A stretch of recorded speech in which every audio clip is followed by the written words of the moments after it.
Okay, so you thought I was scary. But you turned out to be a really When did cuddly bear. Squishy, cuddly bear who just was a little bit down bad when I first met him. Hello, Chloe's teaching me how to dry my hair because I'm a man-child. I've never done this before. Oh, very nice. The curls are coming. Oh wow, that is really curly. Okay, all right, let's go with this. So hello everyone, welcome to the JOMO pod, The Joy of Missing Out by Chloe and Eric. I am Chloe. I'm Eric, in case that wasn't clear. You're going to introduce me and I'm going to introduce you. Okay, this is my very good friend, Chloe 𝙎. You might pronounce her last name as she, but if you're doing, you're wrong because it's actually 𝙎. And I first met you over a year ago on LinkedIn. Exactly a year ago, right? I slid into your DMs. Yeah. I said, hey, I love what you're doing on LinkedIn. Let's be friends. He did.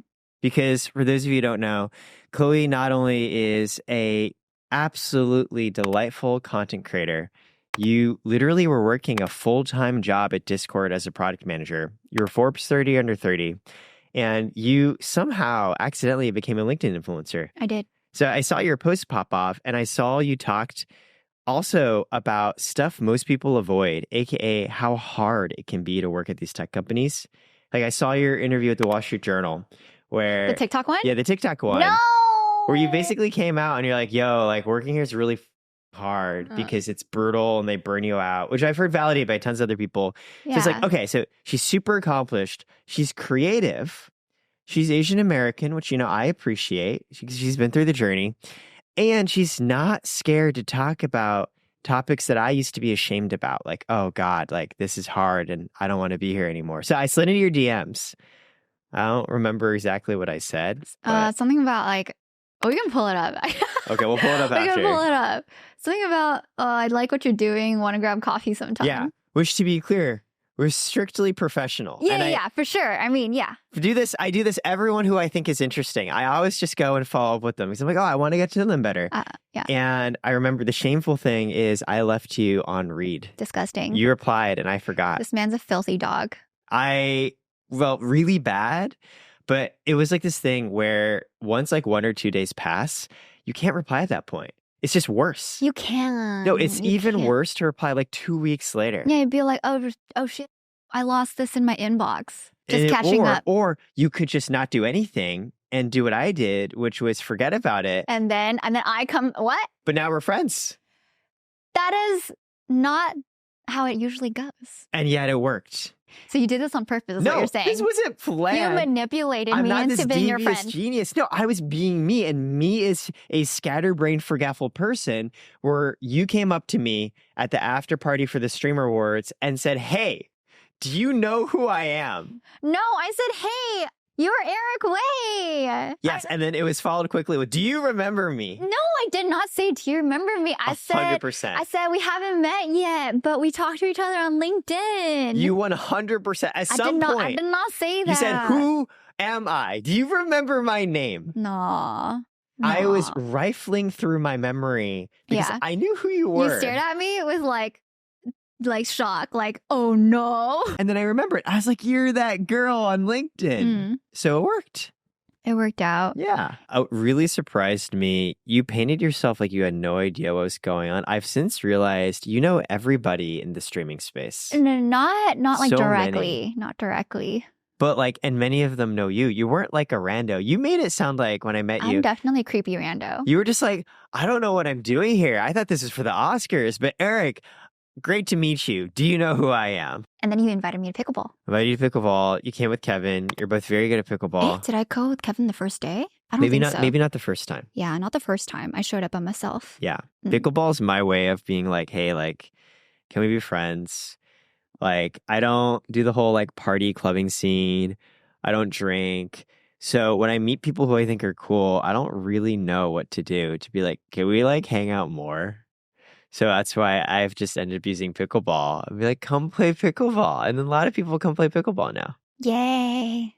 But the biggest thing that really cemented you from cool person that I want to be friends with to, oh, this is my friend, was when I went to you for help on dating. Oh, yeah. And was that before or after EDC? That was after EDC. I think this is before we went to EDC together. Really? because I asked you, hey, can you give me advice on dating because I'm really struggling? And you not only gave me a shout out on one of your videos. Oh, yeah. Which, by the way, was like the most vague shout out ever. You were like, hey, all, like, I have a friend who lives in Los Angeles. He's looking for somebody. I said, let me know. I have a wholesome boy who's looking for love. And if you're looking for a wholesome boy looking for love, DM me. You just described wholesome boy twice. You said, yes. If you're a wholesome boy looking for love. Oh, sorry. If you're a wholesome girl looking for... Thank my bad. you. Sorry. Yes. My bad. Well, you didn't mention anything about me. There was nothing to be like... I didn't want to, put you on blast.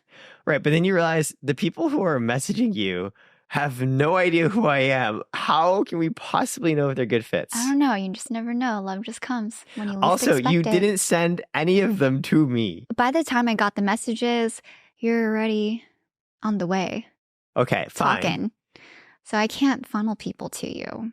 Fine. But what I really appreciated was, in addition to this extremely vaguely framed shout out with no follow-up, which I still do really appreciate, you put together a Google Doc on what my dating strategy should be. Like a 3-page Google Doc. I did not ask her for this. She just did it. I was like, oh my God. And it was funny and it was sassy. I think the biggest discovery I had was you wanted me to lie about my height. What can I say? It's the algorithm. The algorithm needs you up there. I don't think guys have to do that. I hope they don't, but it is what the studies show.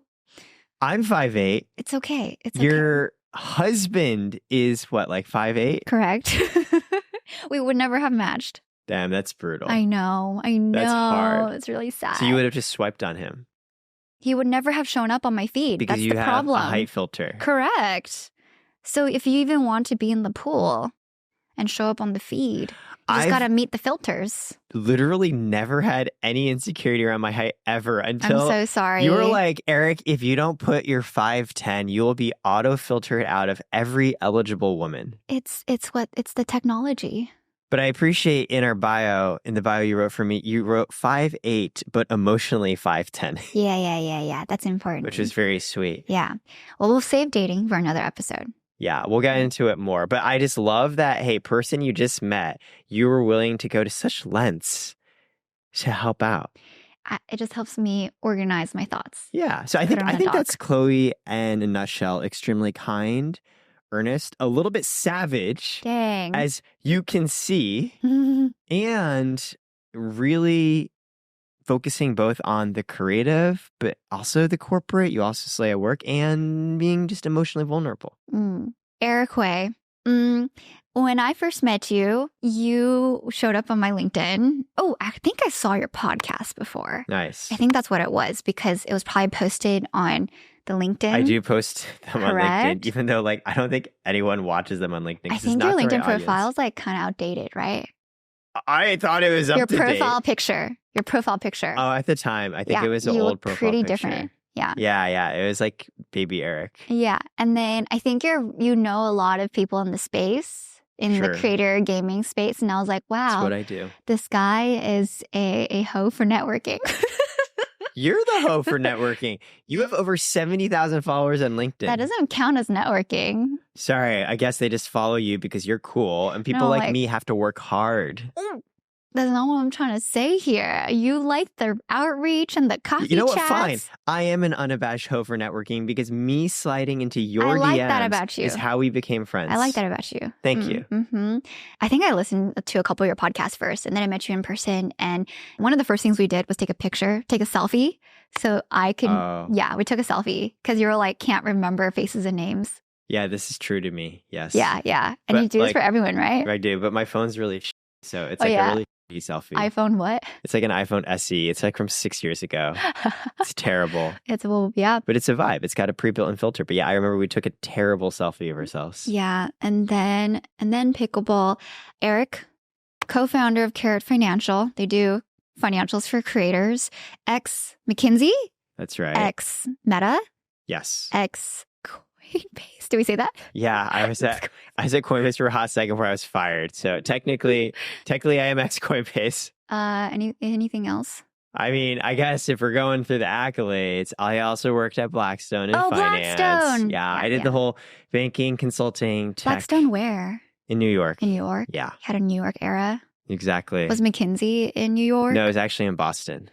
Ooh. I mean, I spent a lot of time working in New York, but part of the reason I picked Boston was because I didn't like the New York vibes. And you went to Harvard. And I did go to Harvard. Mm-hmm. Yeah, I was that classic insecure Asian overachiever. I did all the things. And you're part Canadian? Yes, I was born and raised in a small town in Canada next to a nuclear power plant. That's a lot. Yeah. What were your impressions when you first met me? Because clearly, I mean, you came to pickleball. You thought I was not a rando. I really loved your podcast. I think you're really good at speaking and you have great references. You're the king of quotes. That is your superpower. You have a problem, I have a quote is your thing. I think you're really vulnerable. And I think that's extremely rare, especially for like dudes, like Asian dudes. Vulnerable publicly too. Well, the joke, right, is men do podcasts instead of going to therapy. I didn't know that was a joke. I swear to God, it's a thing. So I imagine you hang out with your friends, talk about feelings, yeah? Yes. When I hang out, it's like, yo, man, let's go work out. Let's play video games. Let's go play pickleball. Let's get dinner. And you get to know a guy. But to really know them, you have to put a microphone in front of their faces. And then people that you've known for a long time on the most casual things, that's when they go, it started when I was 5 years old. And they unveil the life story. I started the podcast because I always wanted to be a little bit more creative and express myself, but I was really scared and I didn't know where to start. I went through a really bad breakup. So I had all this extra emotional angst and energy and time.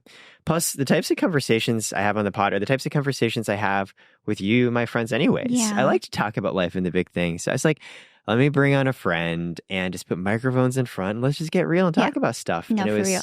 Super fun. To set expectations on what this pod is about, I have a doc.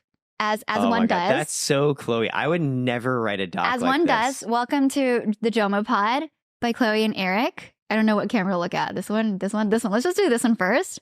This pod is about two normal, emotionally aware. Are we normal? Are we normal? Is that something I have to take out from the doc? I have to take it out. I think of us less as normal. I think of us more as just a little bit f***ed up but recovering. So we're two somewhat emotionally aware pair of friends who lived and breathed our 9-to-5 corporate jobs in our 20s. Except you no longer have a corporate job and I don't either. In our 30s, we're now choosing to miss out on that traditional path to find the life that we find most meaningful. Cute. And then this is where we catch up weekly to talk about the events that happen in our lives that are surprisingly very dramatic and eventful. We're just tangentially related to a lot of wild things in our inner circles and the events that we attend.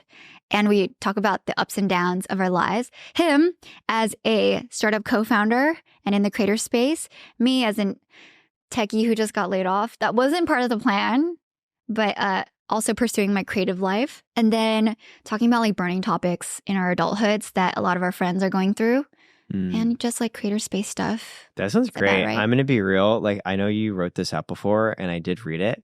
But for me, it really sunk in when you said it. I was like, oh, that is why we call it the joy of missing out. Yeah. Friends who've decided to miss out on that traditional corporate ass that we grew up thinking we had to do something a little bit different. And then we just move on to the topic at hand. What's been happening in our lives. Yeah. And, the topic of the episode. All right. So what, should we start with past weekend? I think past weekend. Past weekend. I played pickleball. I was actually really excited for pickleball because the most fun thing is when you introduce somebody new to the joys of pickleball. And this time we had a bunch of new people come about. Jack's Film actually joined. I followed his videos forever. So it's just really awesome to play with him. After pickleball, I went to the Streamer Awards. I actually went straight. So I was in pickleball clothes. Wait, did you shower? No. Gross. I don't sweat and smell. You don't? No. Oh, that's a blessing. Yeah. I'm very sanitary. Okay. Also, I didn't have time because the whole Streamer Awards thing happened because you got me a +1 last minute through 𝙃𝙊𝙎𝙃𝙀𝙀. I call him Tafo. Fuck, I've been saying his name wrong. Well, I asked him and he said he doesn't know either. Okay, that makes me feel a lot better. For context, Tafo is someone who I also followed for years from Super Smash Bros. Melee because he was a top 100 player. He's a commentator. He was Mango's coach. Yeah, he's awesome. You got me a +1 from last minute. Thank you. And so I didn't have time. So I literally just went from pickleball in my tank top back home. Changed. Went straight to the Streamer Awards. Yeah. Had a good time, hung out with people. And then I was thinking about going to the after party. I wasn't sure if I'd get an invite though, because I didn't have a +1 to get in. Wait, hold on. I'm like still stuck on that. Oh, wait, so like Tafo. I love Tafo, by the way. Tafo is one of my favorite people in LA. And I'm friends. I was over at Tafo's place to hang out with his wife, Vicky, to see their new baby, Asher. Wow. Yeah. And then Tafo was like, oh yeah, I'm going to the Streamer Awards. I was like, oh shoot, Eric is looking for a +1 ticket. You have space. And then voila. Yeah, thank you. But yeah, so I was thinking of going to the after party. I didn't have a +1. I was like, oh, I want to be respectful, like whatever, it's fine. And then one of my friends, Graham Stephan, called me up. And this was so much fun because I see Graham a ton, but it's usually in the context of a group setting. Like we're doing a podcast together. We're with Jack, his partner, Jack Subby. We're around other creators. We just like got a one-on-one hangout where we just went out and... Went out where? So we went to a bar. I don't drink, but we were just vibing. And afterwards, he like walked me around the neighborhood because he grew up here. Like he showed me the elementary school that he grew up in. Wait, so he just called you up and he was like, friendship tonight? Yeah, no, I love Graham. I love hanging out with him Date night? Much. So I literally went straight from the Streamer Awards, still in my suit and tie, to see Graham. And a bouquet of roses. I know, I should have. I'm sorry, Graham. Next time I'll remember. Be my Valentine. Exactly. Be my friendo-tine. What happened, so I went to his place and he's got a cat there and I'm allergic to cats. So I stepped in his place with my socks and I wanted to take off my socks upon leaving because I didn't want my socks that have like cat dander to touch my shoes. So I was like carrying my socks in like a plastic baggie and I was walking around barefoot in my dress shoes and I got these terrible blisters.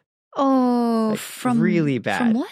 From walking? Because I'm like walking and I've got orthotics in, I have flat feet, it's chafing. It's just chafing. My skin actually got torn off. Here's the thing, Graham is super nice. He actually offered me his shoes. No way. Like before we left, we have similar shoe sizes. He's like, hey, do you like want a pair of my shoes? Wait, sorry. Is his name Steven or Graham? It's Graham Stephan. It's not Graham. Steven. Which a lot of people get wrong. Because sometimes in his YouTube videos, he'll flip it. And then it just, ever since that, he ruined my life. Yes, he does this thing. So his usual introduction is, hey guys, Graham here. Sometimes he'll change it to be like, hey Graham, it's Guys here. Yeah, okay. Yeah, okay, it's Graham. Yeah, it's Graham. His name is Graham. He plays around with it. So he called you, no text. Yeah. And then he's like, I'm in town. You want to hang out? Yeah. And you're like, yes. Oh, totally. I was like, dropping everything. Speak no more. I'm all dressed up. I'm at the Streamer Awards. Friendship is always more important. But yeah, it was pretty busy. It was like from pickleball to the Streamer Awards to hanging out with Graham. Yeah. And then I went home and I was really tired.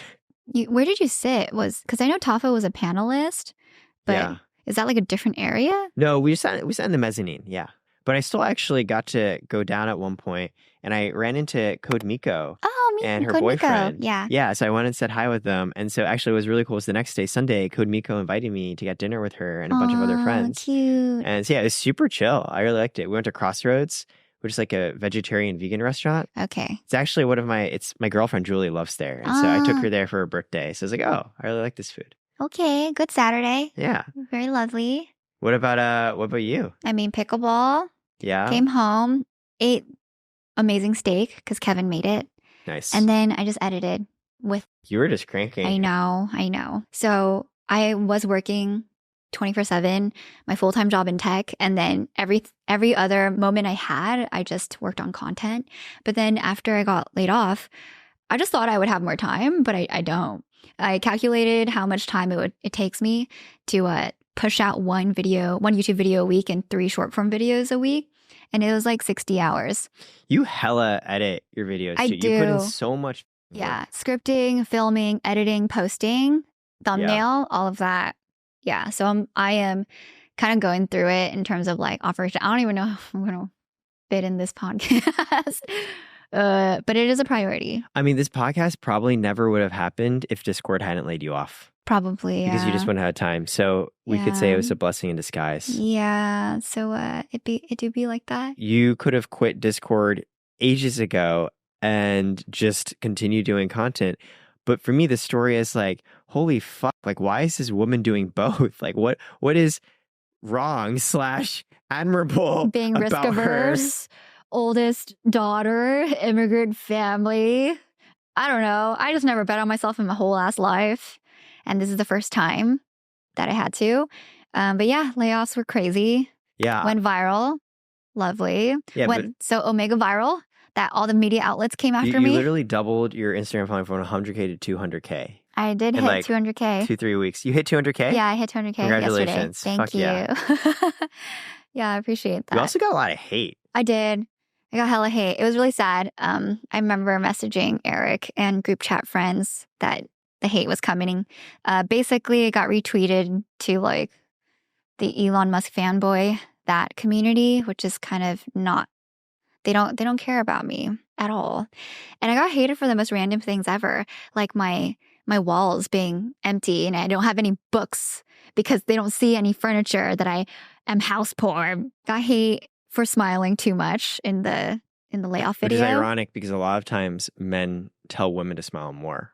Ooh, I don't like that. I don't like that either. Mm-mm. And so it's like you can't win. It was really insane to experience all these like press people, these reporters sliding into my DMs and asking me for an interview, which I was like really hesitant about, and I ended up not really responding. And then I also had a lot of things to do and I didn't have time.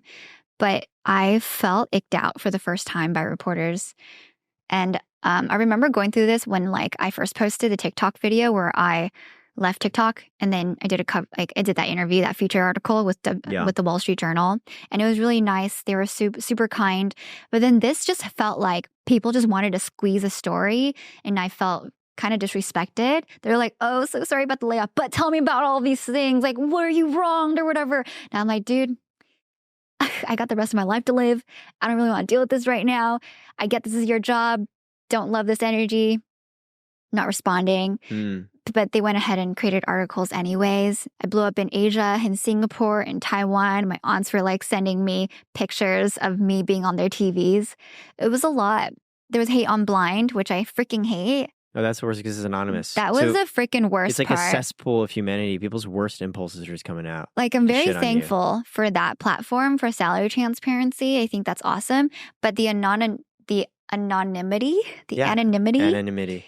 of being able to talk about your company without anyone like knowing who you are creates really insulting behavior. I think people just get really mad. Like, what were they saying? I didn't read that much because I accidentally fell upon a post because I was like trying to look up some articles on myself to link to my media kit. Yeah. And then their SEO is just like pretty good. Like, good for them, I guess. But I think the one that I saw that was most hurtful came from someone who was a Discord employee. Like, you know how you have it like a random username and then it has a company. They basically said that I was, I don't know, something like a really product manager, that I'm not a visionary and none of my projects were actually impactful. They said some things and I was like, oh, you obviously didn't work with me. Like, if you said that, which some of those were like kind of wrong, then you don't know what I actually did and you don't know the context behind those projects. And like, you know, as a product manager, you don't always get to choose your projects too. Totally. So like to blame it on the product manager, say like your ventures were and didn't amount to any impact, like you just don't understand how corporate works.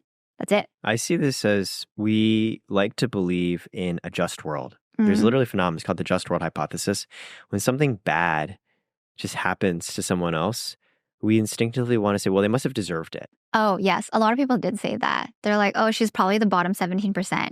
It was not a performance-based layoff at all. It comes from a fear of, well, she had to suck. That's why she laid off. Because if she didn't suck and she was laid off, that means I just live in a world where bad things can happen to good people. Yeah. Which means it could happen to me.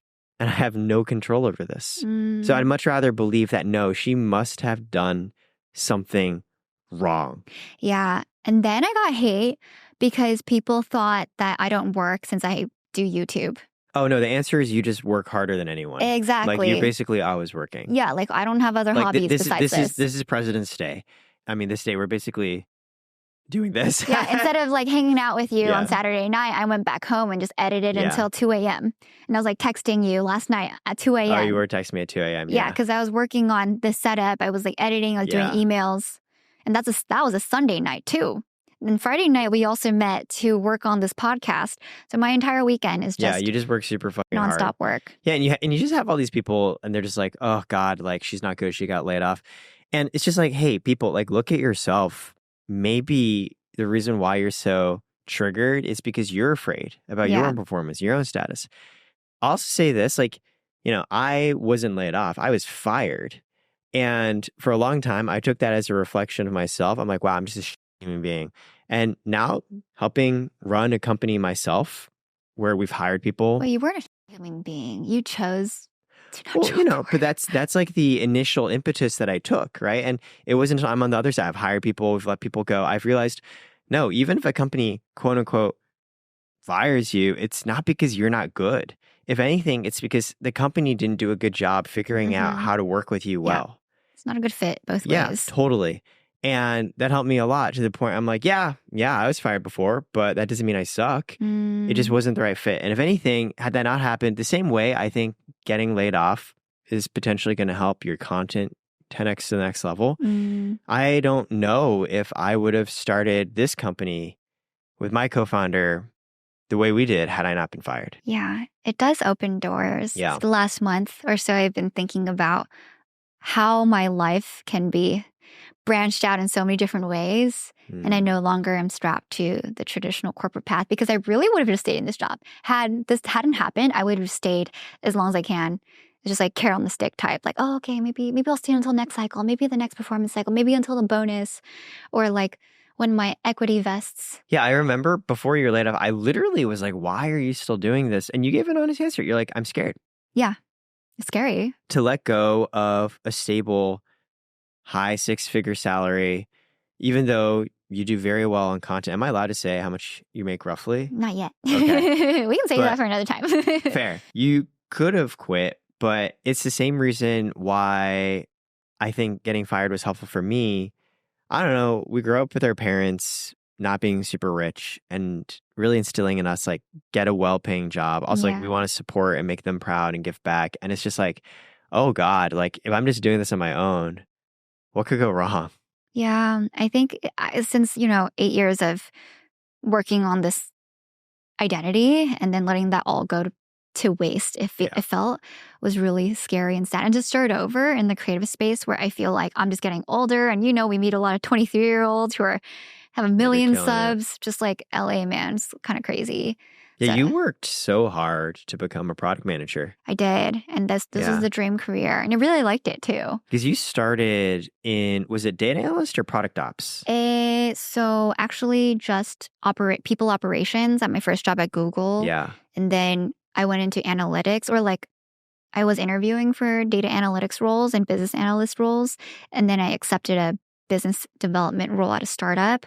And then I did creator partnerships. And then I did product operations. And then it was product management. Yeah, like you were switching jobs every couple of years almost, every 1 to 2 years. And not only were you switching companies, you were like switching industries, which is so hard. It's hard, yeah. Because people look at you and they're like, why wouldn't I just bring on somebody who's already been doing this? I also get a lot of hate for that too, that my career path is not legitimate because I keep hopping around every 2 years or so. That's literally the only way to like make a career nowadays. You have to be willing to switch. I think people think that there's something wrong with me, that it's a pattern that I keep leaving, but wow. I think, again, it's just people coming from a fear of like, am I doing the right thing? Like maybe I should be doing what she's doing. No, she's wrong. And for what it's worth, like I hopped around a ton of different jobs. As you mentioned and alluded to in the beginning, I started off in investment banking, got a job offer, and reneged. Oh, yeah, that's right. Yeah. To do what? To go into management consulting, which honestly isn't that different, but it is different. Yeah. And then within like 2-3 months of working as a consultant. Which company did you renege? Blackstone. Oh, because you worked as an intern first? Yeah, as a summer intern. I got a full-time offer. Does that mean they like blacklisted you? They were really nice about it. So I hadn't signed anything. That helped a lot. I never signed anything, but I had indicated that I want to. But no, it was terrifying because I realized I didn't want to go back, and I told my dad, and I got in a job offer from McKinsey. My dad was like, you need to do the right thing and tell McKinsey and tell Blackstone. So I think most people would advise like tell Blackstone, but don't tell McKinsey, because why would you? Okay. Because it became this huge thing where McKinsey actually had to call Blackstone because they have like agreements around poaching. So like a like partner level person at McKinsey called the managing director partner level equivalent at Blackstone. Like these are like high up people. Oh, sure, yeah. Talking about me, a peon, like 15 levels below them. It became like this massive issue that was really scary. And did you get an employment lawyer? No, but like probably should have. Yeah. But I mean, it worked out. But like, yeah, obviously Blackstone wasn't happy. But they literally, I remember the person who brought me on, he was literally like, look, I don't want to ruin your life. So we'll just let this be. But they were clearly not happy. But yeah, I was scared. But I also knew like, hey, this just wasn't the right thing for me. And I have a lot of gratitude the way it turned out. So I ended up at McKinsey. But yeah, 3-4 months there, I already got a job offer from Facebook to join them as a product manager. That is so fast. Yeah. And then what? I turned it down because, again, listening to my dad, listening to the expectations of others, I was like, oh, it's a really bad look to leave. RPM? Yeah, the rotational product manager program. It's like a really bad look to leave after 3 months. I've since realized, like, who the cares? Like, do what's right for you. Mm-hmm. The right people will understand why. By the time I was really scared. So I actually turned it down. And I did like my full 1 year, 9 months, almost 2 years at McKinsey. And I went back to Facebook and I was just like. And then RPM'd again? They gave me the offer back. I didn't have to re-interview. Yeah. Congrats. My hiring product manager, such a good dude, was just like, it's fine. Like, you don't have to interview. We'll still continue to extend your offer. That's a hard-ass program to get into. Yeah, it was hard. You're legit. Thank you. And in retrospect, it was really stupid of me to stay because I ended up literally at the exact same place I would have been, but like, you know, hundreds of thousands of dollars poorer because had I joined when I did, the stock price is a lot lower. And also in terms of career advancement, when you're at a company like Facebook and they're like, it's like 2014, it's growing so fast, like a year and a half, that's a ton of time. True. Like in terms of advancement and what you could have been working on. It's like the difference between working on a feature of Instagram stories versus like launching Instagram stories. That's true. So again, big learning for me. Hop around. You should. Yeah, that was wild. So that was part of the hate journey. Obviously, I got a lot of love through the layoffs. Like a lot of people felt seen. A lot of people have gone through it. And I'm really glad. I was like thinking about those people when I was posting the videos and like trying to tell a story. Oh, they're really good videos too. Thank you. But then I also like didn't want to harp on it. I made my like 2-3 videos, moved on to the next. Yeah, I remember people were accusing you of milking it. Yeah. Which is so stupid. In our internal circle too. So the story is I was like really afraid of all this virality happening because it could be very risky. I had to get like lawyers involved and make sure I was completely safe, and I wanted to be safe. I didn't want to harm anyone and anything. I was terrified. And then I reached out to one of our mutuals who's like kind of respected in the space. Yeah. As a public figure, and he was always like super helpful for me. Like he always offered, and he reached out and he's like, hey, you doing okay? Let me know if you need any help. And then I was like, hey, I'm afraid of this, but I really want to make a video explaining more. And I just want to do it in a safe way. What do you think? And he's like, I don't think you should do it because you already seem like, or you're milking the content. Yeah. In something like that. Something like that. Which like you make content about your life. This is a big part of your life. In a way, it's not true to you to not make content about it. And I think what rubbed me the wrong way was the accusation that I'm milking it when I don't think I have. Yeah. Like if you've seen milking in social media, this was not milking. Oh yeah, you could have done way more. Yeah. I mean, it sort of gets to this bigger point on why I think a lot of like Asian Americans actually don't go and make content. Because other people, it's really easy for others to turn and be like, oh, how like shameless or cringe. Yeah. Like, ew. Yeah. And guess what? Like, if you want to talk about anything publicly, someone's going to think it's cringe. Mm-hmm. And so that makes it even more hurtful when someone you know and respect is basically saying, oh, you're milking it. Like, this is cringe. It's like, dude, come on. Like, I'm just trying to live my life. Yeah. So that was not cool. That was like my first experience asking him for help and then getting that response. I was like, whoa, aren't you the person who's usually really open-minded, helpful, supportive, but then kind of just knocked me down like that. And it was just mostly the way he said it, not really the message. Like if someone were to tell me real feedback that I'm milking it and I need to be careful, I think that feedback I can receive depending on how they tell me.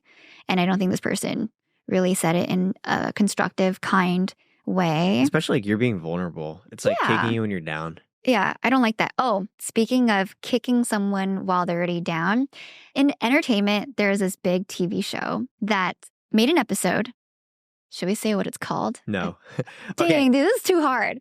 Big channel made episode about Chloe, like featuring her clips. Yes. But did not credit you. Nope. First of all. Second, made like jokes about immigrant Asian American stuff. Made racist jokes, made fun of me. I was the butt of their joke. Yeah. And called me just a TikToker and said I was fired. All wrong things. All wrong things completely. And it was just, the whole thing was just really negative. Yeah, it was embarrassing. It was humiliating. Yeah, but they took it down. I ended up having to lawyer up again. And then learned a lot about the law, about my rights. And like, I don't want to go into specifics because I don't want to say anything crazy. But yeah, we had to go through legal stuff and write a lot of docs and demand letters and go back and forth with their legal team to be like, y'all can't really do this. And here are the damages and like, what the hell, man? And then we hopped on a call with their EP, and the EP was like, mind you, this is like humongous, group. Big multinational. They knew what they were doing. And they're like, oh, well, this is like, it's so new to us. My bad. We didn't know. Right. They're like, social media. I didn't know how it worked. Didn't know you're supposed to credit people when you use their content. Or just ask for consent. Yeah, it's so easy. It's so easy. And I would have like given you a different video that would have worked with your narrative. It would have worked with you. And I really like these companies. I really like them all.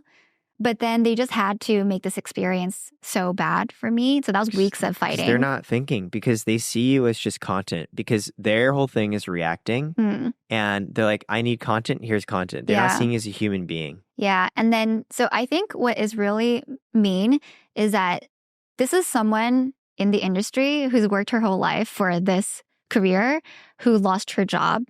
And you're making fun of her for shits and giggles. Like, you are in an entertainment company. It's like you're saying, first, you weren't fired, you were laid off. Yeah, Second, that's wrong. like bringing like the race angle. Like, why? Yeah, the race angle. Also calling you a TikToker, making which fun of me. Is like hilariously not fair. Yeah. And again, not even crediting you. Yeah. Okay, well, I want to say, being a TikToker, there's real careers out there and really, really incredible professions.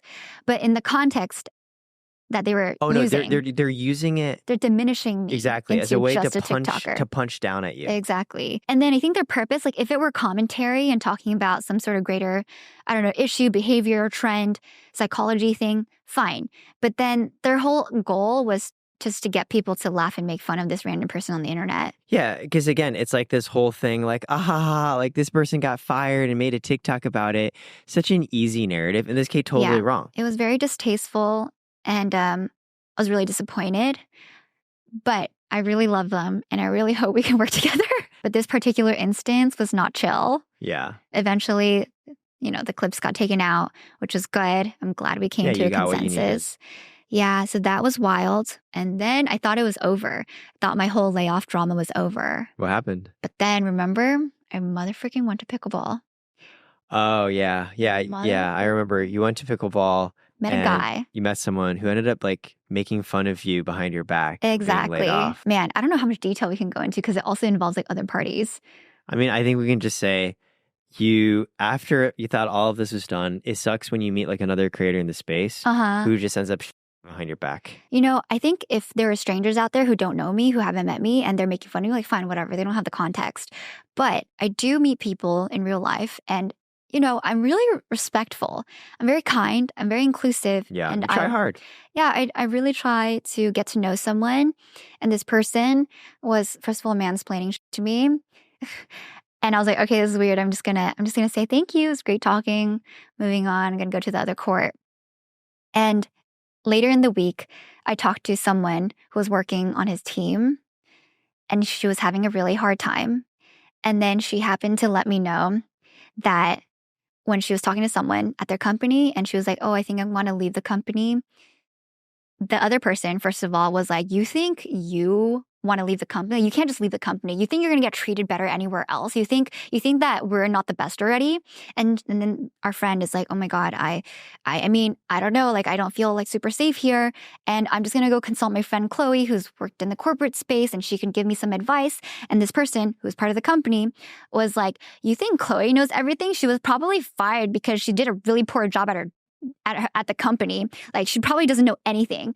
And I'm like, whoa. And then I got further context that their whole company was talking about me. And I don't know why I'm not connected to these people whatsoever. But the fact that I met, one of the co-founders or the co-CEOs or whatever the hell that is of a goddamn YouTube channel.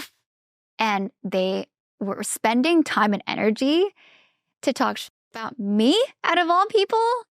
That says a lot about their character. And I was angry. I was infuriated. I called you. I called Zach. I called other people in our circles. And I was like, I'm putting my foot on this one. This person's out of my life. This group of people out of my life. I don't want to see them anywhere. That's it. I don't mess with this. I don't have time for this. Yeah. I was angry. I feel like what you described, you went through like such a polarizing event where there will be people who just totally get it. Yeah. Like when I heard it, I was like, didn't even enter my mind like, oh no, Chloe did anything wrong or bad. I was like, yep, layoffs are happening. If anything, this is a good thing because it could just be that little push that helps you lean more into the creative piece, which I know you've been passionate about for a long time.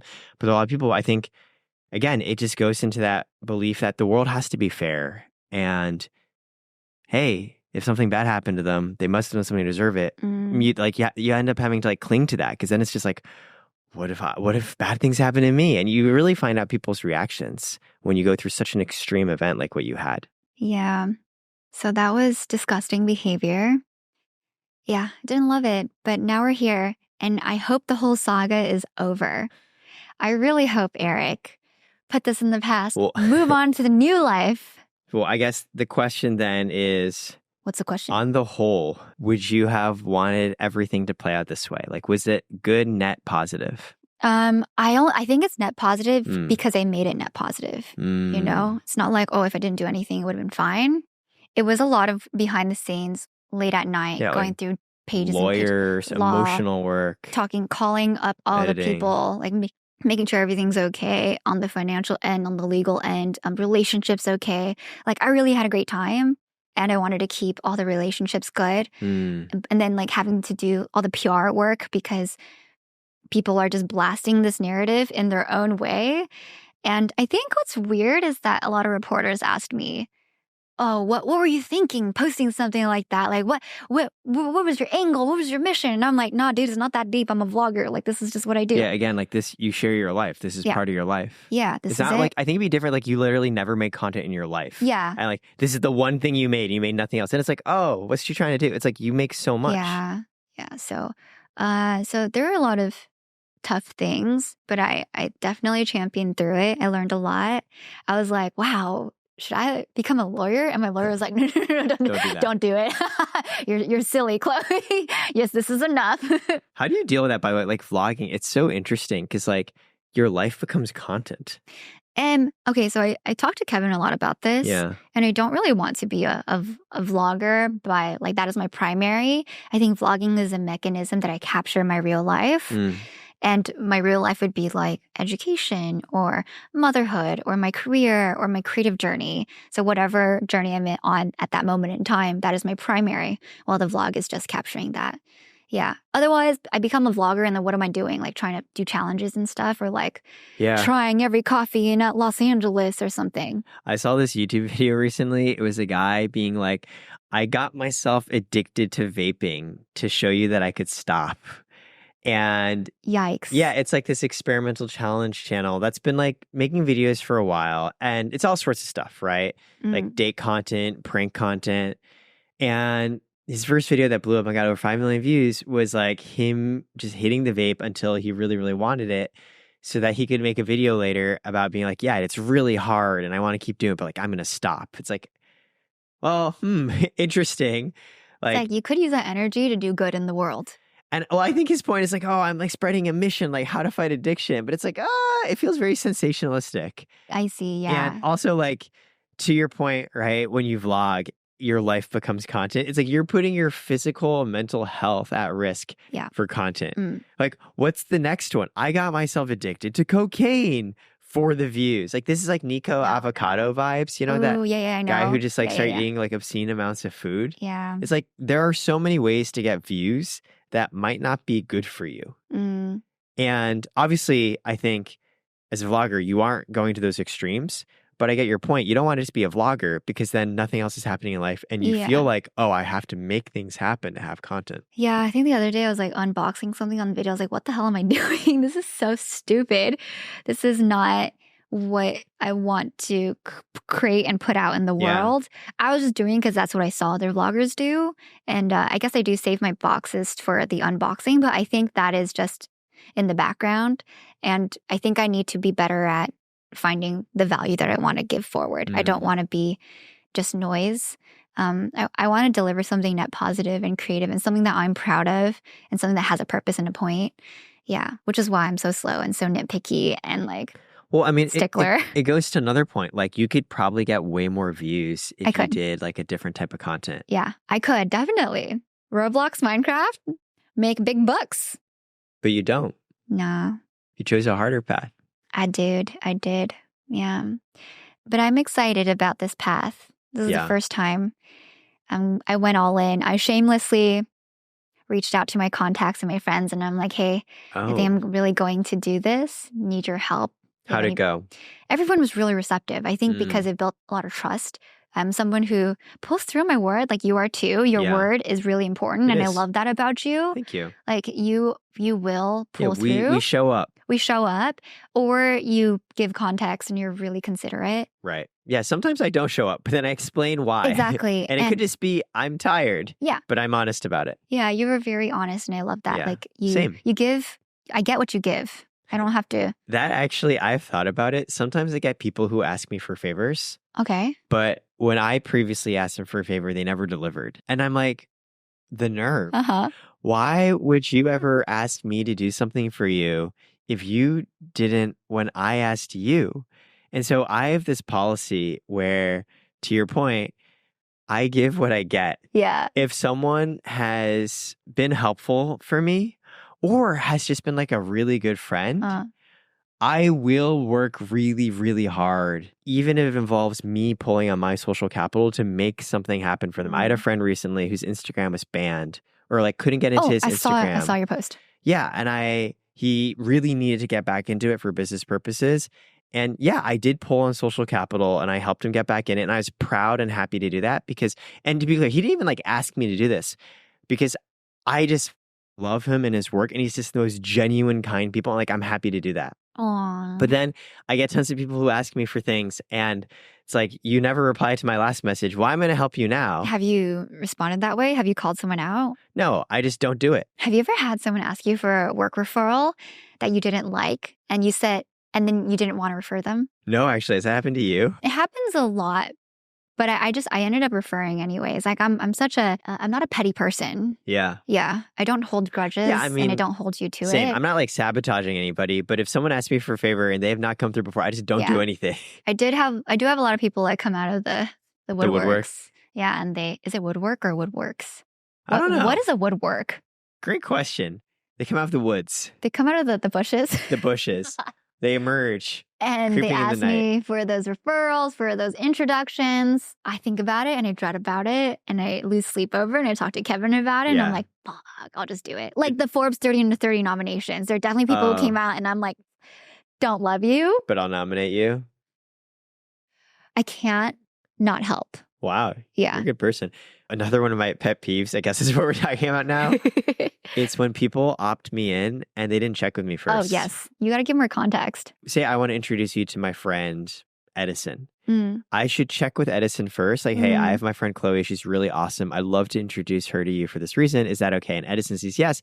Then I'll group introduce both of you together because I know he's opted in. Now, a lot of people would just introduce you to Edison without having checked with him.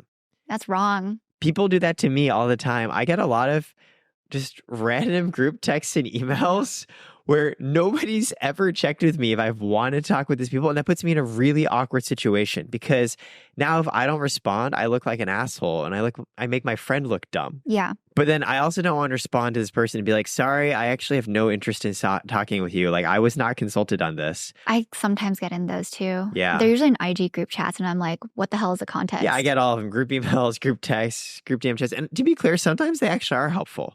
Like, there are some people, like, sometimes, even if they haven't checked with me, they're smart and they make good intros. But generally, I'm like, why would you not just check? I've never made a non-double opt-in intro in my life. I always check. Yeah, I don't like that. That crosses boundaries. Yeah. It's like you think you can just use your time like that or use my time like that. That's just not chill. Oh, we were talking about first impressions. I think you were a lot scarier. You're a lot nicer than I thought you were. So I thought you'd be really scary. Wait, why would I be scary? Because you have the... I'm only 5'8". Come on. That's true. That's true when I saw you in real life. Damn. But you were like, Harvard alumni, ex-McKinsey, startup founder, Karat, knows all of these famous you're people. Forbes 30 under 30. And you're almost Forbes 30 under 30. Yeah, I was sad. I didn't get it. I'm sad to admit that I did care and I wanted external validation. Yeah, he really deserves it. Thank you. My co-founder got it. I was a little too old. How many months do you miss it by? 3-4 months. 3-4 months? That's really sad. Yeah, but my co-founder is very good about these things. He actually doesn't care at all because he thinks they're all not tied to his sense of self-worth. I unfortunately do care. So anyways, that's very sweet of you to say. But yeah, I don't know. I've heard people say that before to me. They're like, oh, I think intimidating. You're intimidating. Also, people have mentioned that. People I meet think you're like a god. Well, it's very flattering. When I meet mutuals who don't know you that well, they're like, oh my God, Eric is the smartest person I have ever met. He's the smartest guy I know. Yeah, and then they get to know me and be like, how the fuck does this guy like wake up in the morning and do stuff? I mean, you are very smart. Thank you. Yeah. But it's just funny to see people put you on a pedestal like that. Right. And then I'm like doing your hair with you. It's like, how do I do this? Chloe taught me how to blow dry my hair in curls today because I woke up and I ran out of my usual hair product. Yeah. No, it's funny because when people actually get to know me, I was hanging with a creator yesterday.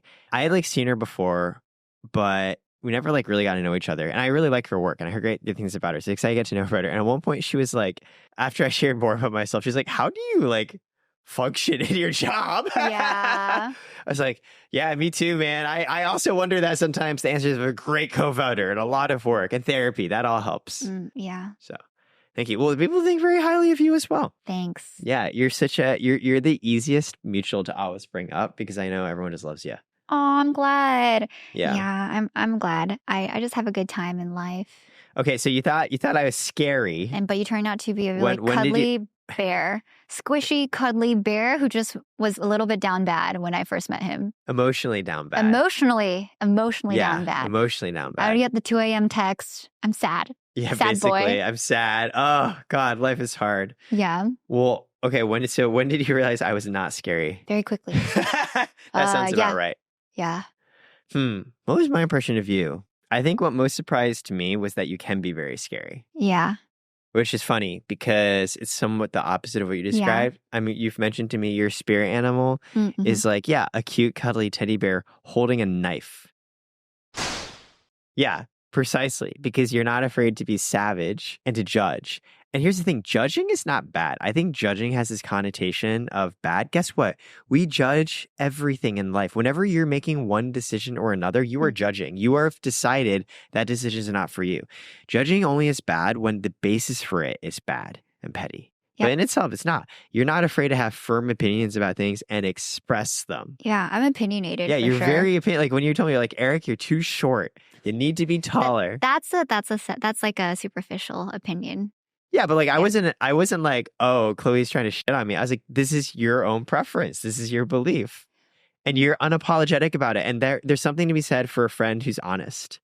I am a little honest. No, so I think that was the biggest surprise for me because, your public persona, I was like, oh, like this very smart, polished, professional person who talks about vulnerable things. Like, oh, I left this company. It wasn't great. But not necessarily a savage. Yeah, that doesn't come out. People get really confused with that part of me because they experience me in a really soft way. I'm so smiley. Because you seem so nice. I'm so warm, so welcoming, which I am, I think. but I'm also unafraid to speak my mind and be confrontational and say how it is. And if you are saying some bullshit, I'll be like, the fuck are you saying?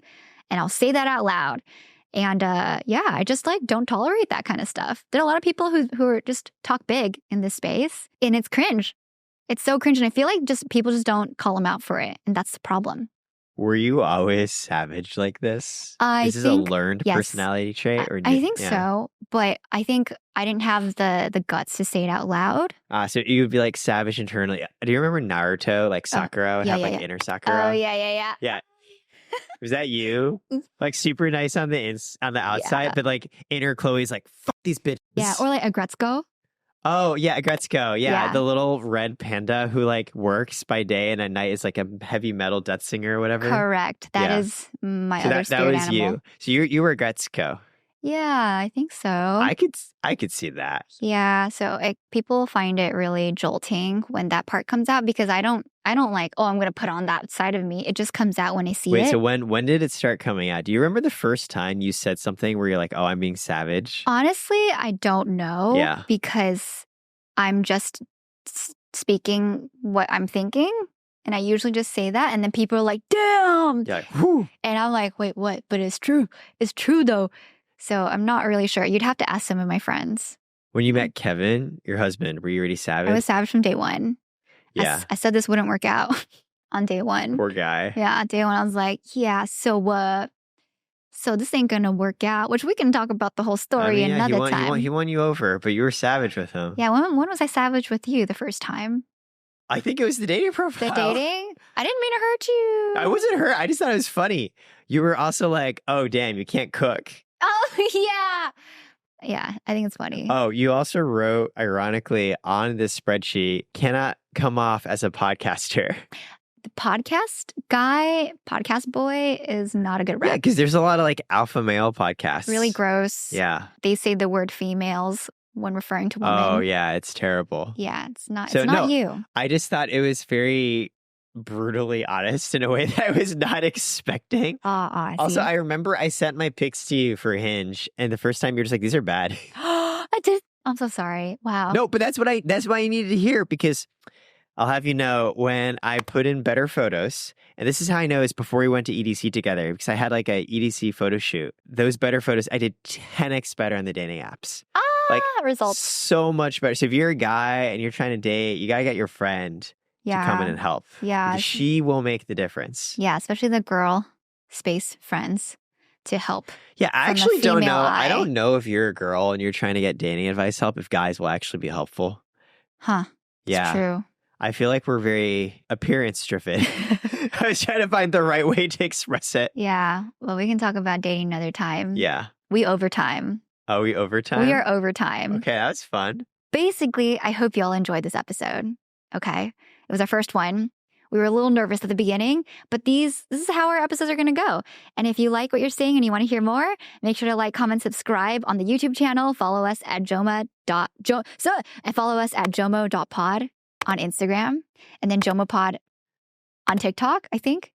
It's okay. We're going to put it below so you'll see it. There's it's basically some sort of variation of JOMOpod on Spotify, Apple Music, Instagram, TikTok, YouTube, and then leave a 5-star review on every platform. Unless you really hated it, in which case, like, leave a 4-star review, just not 1 star. No, just DM me. DM us. Don't leave that. Don't rate it all. Just DM Chloe and yell at her. No, don't do that. Chloe gets enough people yelling at her. DM me and yell at me. And give us feedback, because we'd love to hear it.